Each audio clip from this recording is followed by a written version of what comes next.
یہ ہے قطر، سعودی عرب، بحرین اور UAE کے درمیان واقع دنیا کا سب سے امیر ترین کنٹری۔ اتنا امیر کہ اس کی پر کیپٹا انکم ہے $1,28,000، جو کہ امریکہ، سنگاپور اور ایون پڑوسی عرب ممالک جیسے کہ UAE اور سعودی عرب وغیرہ سے بھی کہیں زیادہ ہے۔ بڑی بڑی بلڈنگز، شاپنگ مالز، مہنگی گاڑیاں، اسی لیے قطر کو مڈل ایسٹ کا ویگس بھی کہتے ہیں۔ لیکن قطر ہمیشہ سے ایسا نہیں تھا۔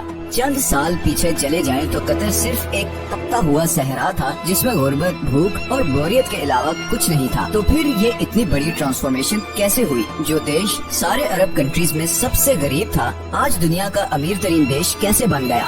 اس کے پیچھے بہت ہی انٹرسٹنگ کہانی ہے، اور یہ کہانی باقی سارے عرب کنٹریز کی کہانی سے مختلف ہے۔ اس ویڈیو کے اینڈ تک آپ یہ بھی سمجھ چکے ہوں گے کہ کیوں سعودی عرب اور UAE قطر کو پسند نہیں کرتے، اور کیسے قطر آنے والے وقت میں بھی اپنے پڑوسی عرب دیشوں کے مقابلے میں زیادہ خوشحال اور محفوظ ہوگا۔ یہ کہانی شروع ہوتی ہے 1916 میں، جب قطر کے امیر عبداللہ الثانی نے برٹش کے ساتھ ایک ٹریٹی سائن کی، جس کے مطابق برٹن نے قطر کو کسی بھی زمینی یا سمندری حملے کی صورت میں ڈیفینڈ کرنا ہوگا، اور قطر بدلے میں اگلے 25 سال تک برٹش کالونی کا حصہ رہے گا، اور یہاں سے نکلنے والے ہر نیچرل ریسورس میں برٹن کا شیئر ہوگا۔ 1940 میں قطر میں سب سے پہلی آئل فیلڈ ڈسکور ہوئی۔ 1960 تک قطر میں تیل کی کھوج اور اسے زمین سے نکالنے کا کام عروج پر تھا، اور قطر کے حالات آہستہ آہستہ بدلنے شروع ہو چکے تھے، مگر ابھی بھی کوئی بہت زیادہ تبدیلی نہیں آئی تھی۔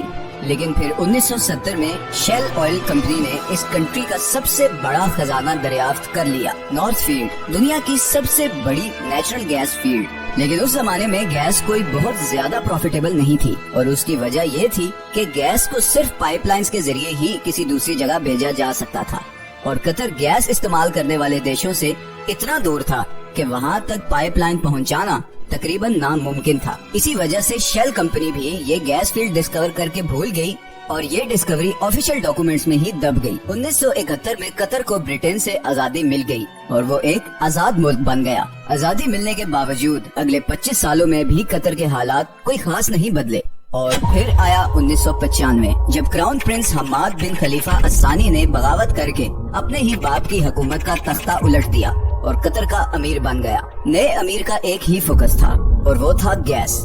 حماد بن خلیفہ یہ جانتا تھا کہ قطر کی تقدیر صرف گیس ہی بدل سکتی ہے، اسی لیے اس نے ایک بہت ہی ریئر ٹیکنالوجی گیس لیکویفیکیشن میں انویسٹ کیا۔ لیکویفیکیشن ایک ایسی ٹیکنالوجی ہے جس میں گیس کو لیکوڈ فارم میں کنورٹ کیا جاتا ہے تاکہ اسے آئل کی طرح شپس میں دوسرے کنٹریز تک پہنچایا جا سکے۔ اس سارے پروسیس میں گیس کو -161 ڈگریز پہ ٹھنڈا رکھنا پڑتا ہے۔ اسی پروسیس پہ قطر نے ساری انویسٹمنٹ کر دی، اور آج وہ LNG کا سب سے بڑا ایکسپورٹر ہے۔ قطر سے گیس امپورٹ کرنے والے کنٹریز میں Japan, India, China, south Korea اور اسپین شامل ہیں۔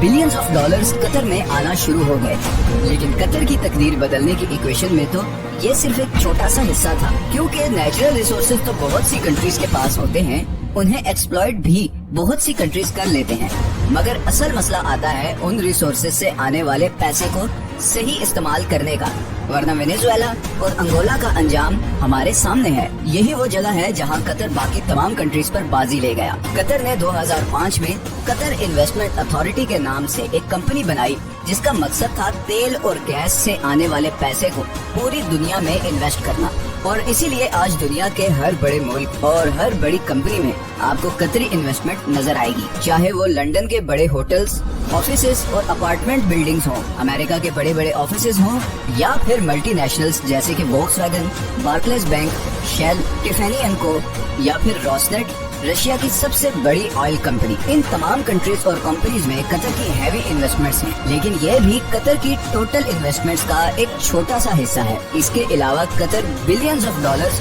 روڈز، ایئرپورٹس، ریسرچ سینٹرز اور فائنینشیل سینٹرز وغیرہ پہ لگا چکا ہے۔ ایون کہ ابھی فیفا ورلڈ کپ، جو کہ شاید دنیا میں اسپورٹس کا سب سے بڑا ایونٹ ہے، وہ بھی قطر میں ہی ہو رہا ہے، کیونکہ ایسے state of the art stadiums پورے عرب میں صرف قطر کے پاس ہیں۔